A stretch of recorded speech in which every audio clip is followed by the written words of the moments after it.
अरे बच्चों, यहाँ पर हम कुछ शब्द देखेंगे। वह रातों रात लाखों का पति बन गया। राम 5 वटों के समूह में रहते थे। यज्ञ बिना विघ्न के संपन्न हो गया। वह देश के लिए भक्ति वाले गाने गाता है। अब इन्हीं वाक्यों को अगर हम इस तरह पढ़ें तो वह रातों रात लखपति बन गया। राम पंचवटी में रहते थे। यज्ञ निर्विघ्न संपन्न हो गया और वह देशभक्ति वाले गाने गाता है। प्यारे बच्चों, वाक्यों के इन शब्दों को हमने जो छोटे रूप में लिखा है ना, इसी को समास कहते हैं। हम इस प्रकार भी कह सकते हैं, 2 या 2 से अधिक शब्दों के मेल से नए शब्द का निर्माण करना समास कहलाता है।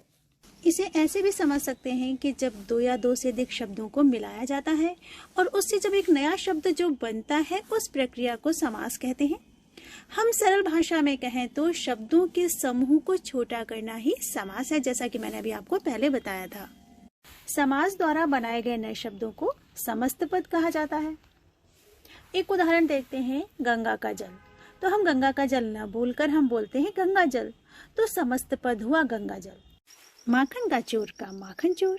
समस्त पद के 2 भाग होते हैं, एक होता है पूर्व पद और दूसरा उत्तर पद। पूर्व यानी पहला और उत्तर यानी कि बाद का। एक उदाहरण देखिए, प्रधानमंत्री। प्रधानमंत्री समस्त पद है यानी कि पूरा शब्द है। प्रधानमंत्री को अलग करके लिखेंगे तो प्रधान मंत्री। प्रधान पूर्व पद है यानी कि पहले लिखा गया है, पहला पद है, और मंत्री उत्तर पद है यानी कि बाद का पद है। अभी जो समस्त पद है, इस समस्त पद को अलग करके लिखना समास विग्रह कहलाता है। हम यहाँ पर कुछ उदाहरण देखेंगे। समस्त पद है राजपुत्र, रसोई घर, गुणहीन और वनगमन। पूर्व पद है राज, रसोई, गुण और वन। उत्तर पद यानी कि जो बाद में पद आए हैं, बाद में शब्द आए हैं, वो है पुत्र, घर, हीन और गमन। समास विग्रह है राजा का पुत्र, रसोई के लिए घर, गुण से हीन, वन के लिए गमन। अब हम जानेंगे समास के प्रकार। समास के 6 भेद होते हैं। अव्ययीभाव समास, तत्पुरुष समास, कर्मधारय समास, द्विगु समास, द्वंद्व समास और बहुव्रीहि समास। आइए जानते हैं अव्ययीभाव समास को। इस समास में पहला पद प्रधान होता है, यानी कि पहला जो पद होता है वो मुख्य होता है। जिस समस्त पद का पहला पद अव्यय हो तथा उत्तर पद से योग होने पर यानी कि उत्तर पद से मिलने पर समस्त पद भी अव्यय बन जाए तो उसे अव्ययीभाव समास कहते हैं। उदाहरण आप देखिए, प्रतिदिन। समस्त पद है प्रतिदिन, प्रति है अव्यय, समास विग्रह दिन दिन हर दिन। समस्त पद है प्रत्येक, समास विग्रह है हर एक। यथाशक्ति समस्त पद है और समास विग्रह है शक्ति के अनुसार। कुछ और एग्जाम्पल देखते हैं। आजन्म, जन्म से लेकर, अनुरूप, रूप के योग्य, बेखटके, बिना खटके, आजीवन, जीवन पर्यंत, प्रत्यक्ष, आंखों के सामने, भर पेट, पेट भर, यथा नियम, नियम के अनुसार।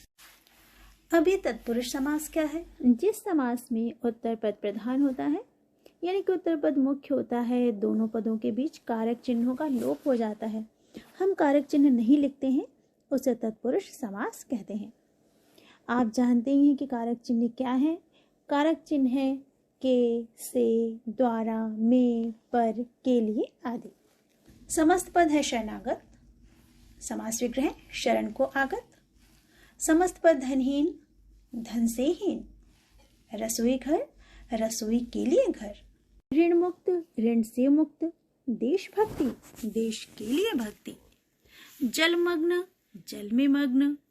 विद्या सागर, विद्या का सागर। पुरुषोत्तम, पुरुषों में उत्तम। कला श्रेष्ठ, कला में श्रेष्ठ। और चिड़ीमार, चिड़ियों को मारने वाला। अब कर्मधारय समास। कर्मधारय समास में समस्त पद का जो पहला पद होता है वह दूसरे पद की विशेषता बताता है। इसमें पहला पद विशेषण होता है और दूसरा पद विशेष्य होता है। जैसे रक्त कमल, तो रक्त कमल यानी कि रक्त के समान कमल।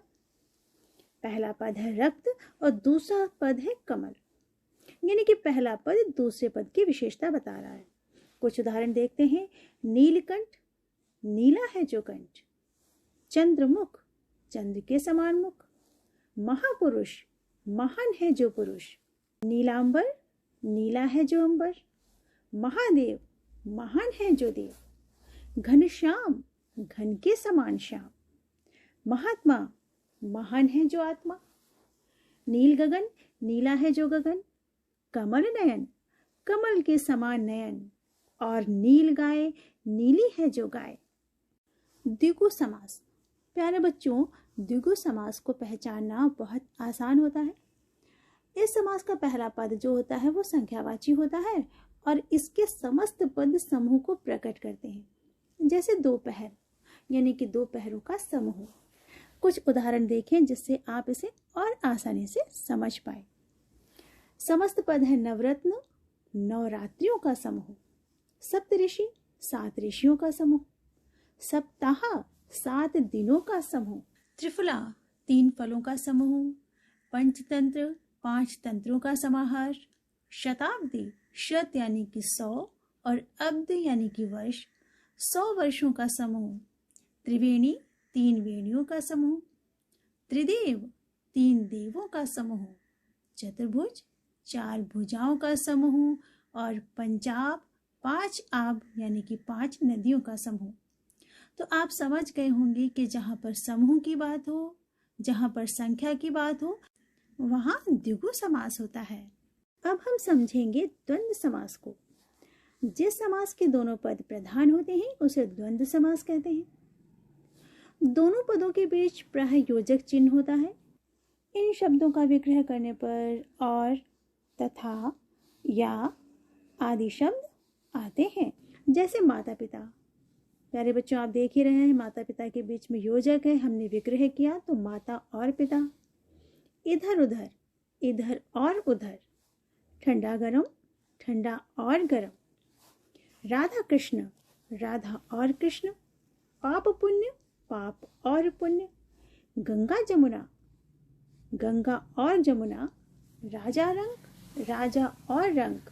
दूध दही, दूध और दही। अन्न जल, अन्न और जल। जल थल, जल और थल। अब बहुव्रीहि समास। इस समास में दोनों में से कोई भी पद प्रधान नहीं होता है, बल्कि दोनों पद मिलकर किसी तीसरे अर्थ को स्पष्ट कर देते हैं। जैसे पीतांबर, पीला है अंबर जिसका, अर्थात विष्णु। आइए हम कुछ और उदाहरण देखते हैं जिससे अच्छे से समझ पाए। लंबोदर, लंबा है उदर जिसका, अर्थात गणेश। त्रिलोचन, 3 है लोचन जिसके, शिव। चक्रपाणि, चक्र है पानी में जिसके, अर्थात विष्णु। एक दंत, एक है दंत जिसका, अर्थात गणेश। चौलड़ी, 4 है लड़ियां जिसमें, अर्थात माला। चक्रधर, चक्र धारण किया है जिसने, अर्थात विष्णु। मीनाक्षी, मीन के समान आंखों वाली, अर्थात देवी। मुरलीधर, मुरली को धारण किया है जिसने, हमारे कृष्ण। विषधर, विष को धारण किया है जिसने, अर्थात सर्प। और दशानन, 10 है आनन जिसके, रावण। तो आज हमने सीखा समास 2 या 2 से अधिक शब्दों यानी कि पदों का संक्षेपीकरण होता है। 1 से अधिक शब्दों से बने संक्षिप्त शब्द को समस्त पद कहते हैं। समस्त पद को तोड़कर लिखना समास विग्रह कहलाता है। पढ़ते रहिए, जीवन में आगे बढ़ते रहिए। मिलेंगे नेक्स्ट वीडियो में, तब तक के लिए जय जय श्री राधे।